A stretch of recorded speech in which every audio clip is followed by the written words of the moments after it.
Hi guys, ఇప్పుడే మన gladiator 2 cinema చూసి రావడం జరిగిందనమాట.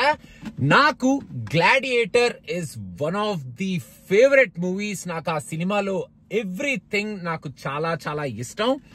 మన మ్యాక్సిమస్ క్యారెక్టరైజేషన్ కానీ, మన రోమన్ ఎంపైర్ క్యారెక్టరైజేషన్ కానీ, ఆ గ్లాడియేటర్ ఫైట్స్ కానీ, ఆ ఎమోషన్స్ కానీ, ఇప్పటికీ నేను అప్పుడప్పుడు పెట్టుకొని ఆ గ్లాడియేటర్ ఫైట్స్ చూస్తూ ఉంటాను, ఆ డైలాగ్స్ వింటూ ఉంటాను, and they are very very popular. So ఇప్పుడు ఆ సినిమాకి సీక్వెల్ వస్తుంది అన్నట్టు ఈ సీక్వెల్ ని ఆ స్టోరీకి కనెక్ట్ చేస్తూనే మన ముందుకు తీసుకొచ్చారు.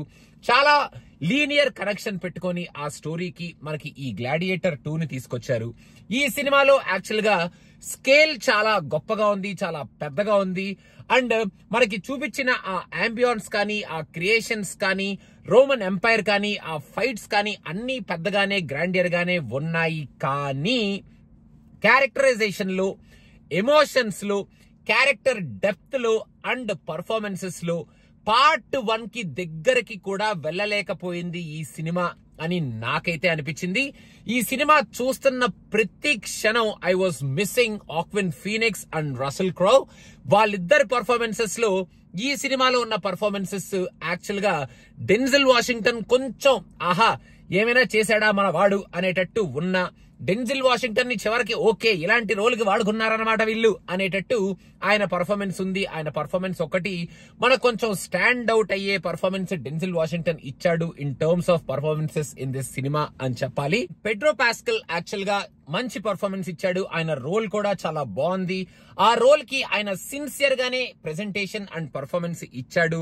ఆయన స్కోప్ ఉన్నంత వరకు ఆయన ఆ రోల్ లో బాగానే జీవించాడు. కోనీ నెల్సన్ కి కూడా కంప్లీట్ గా linear story presentation and linear continuation of the previous part కాబట్టి ఆమెకి కూడా చాలా మంచి రోలే వచ్చింది. ఆమె కూడా బాగానే చేసింది. కాకపోతే చించి ఉతికారేసి ఎమోషన్స్ ని పండించి ఏడిపించేసింది అని నేనైతే చెప్పను. ఇంకా లీడ్ రోల్ ప్లే చేసిన పాల్ మెస్కెల్ ఓకే బానే చేశాడు. కానీ రసెల్ క్రో పర్ఫార్మెన్స్ చూసిన తర్వాత ఒక గ్లాడియేటర్ లాగా ఆ ఎమోషన్స్ ని, ఆ పెయిన్ ని, ఆ డెప్త్ ని ఫస్ట్ నుంచి లాస్ట్ వరకు ఈ సినిమాలో అయితే ఆయన క్యారీ చేయలేకపోయాడు అనే నేనైతే చెప్తాను.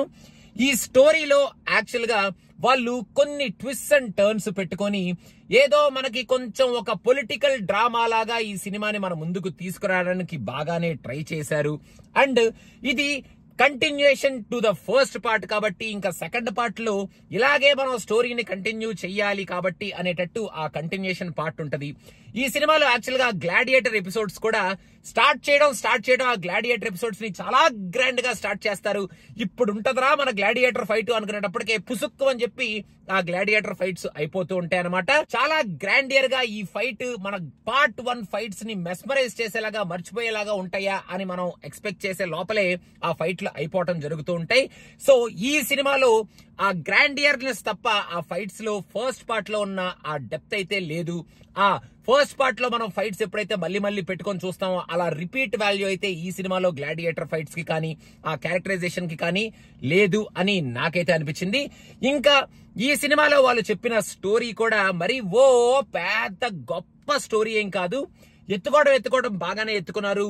ఆ స్టోరీని ఓపెన్ కూడా బాగానే చేశారు. ఇంకా దీని తర్వాత స్టోరీని ఎలా కంటిన్యూ చేస్తారా అనుకునే లోపల ఒక మంచి ట్విస్ట్ ఇచ్చి దాని తర్వాత నాకైతే కొంచెం లెట్ డౌన్ అయింది అనే చెప్పాలి. కాకపోతే they wanted to convey a point at the end of the day. ఆ పాయింట్ ని కన్వే చేసి మొత్తానికి ఓకే ఈ పాయింట్ ని కన్వే చేయడానికి ఇప్పుడు పెద్ద సినిమా తీశారనమాట వీళ్ళు అనేటట్టు ఆ క్లైమాక్స్ లో ఆ పాయింట్ తో ఈ సినిమాని ఎండ్ చేశారు. గ్లాడియేటర్ 1 లో మెయిన్ గా బ్యాక్గ్రౌండ్ స్కోర్ ఏదైతే ఉంటుందో, మెయిన్ గా గడ్డిని అలా చేతితో గిలకిల అనుకుంటే వెళ్లే ఆ బ్యాక్గ్రౌండ్ స్కోర్ మనకి ఈ సినిమాలో ఒక్కసారి వినిపిస్తుంది. అండ్ ఫస్ట్ పార్ట్ గ్లిమ్స్ మనకు ఒక 2-3 సార్లు కనిపిస్తాయి. అప్పుడు మాత్రం ఆహా వాటే అన్న ఫీలింగ్ వస్తుంది. కానీ ఈ సినిమా చూసేటప్పుడు మనకి ఆ ఫీలింగ్ నాకైతే చాలా తక్కువ సార్లే వచ్చింది. 1-2 సీన్స్ లో తప్ప నాకు సినిమా అంతా ఓకే చూపించండి బాబు, చూపించండి, లీనియర్ గా చూపిస్తున్నారు కదా ఇంకేం చేస్తాం అనేటట్టు ఈ సినిమాని మన ముందుకు తీసుకొచ్చి వాళ్ళు చూపించారు అన్నమాట.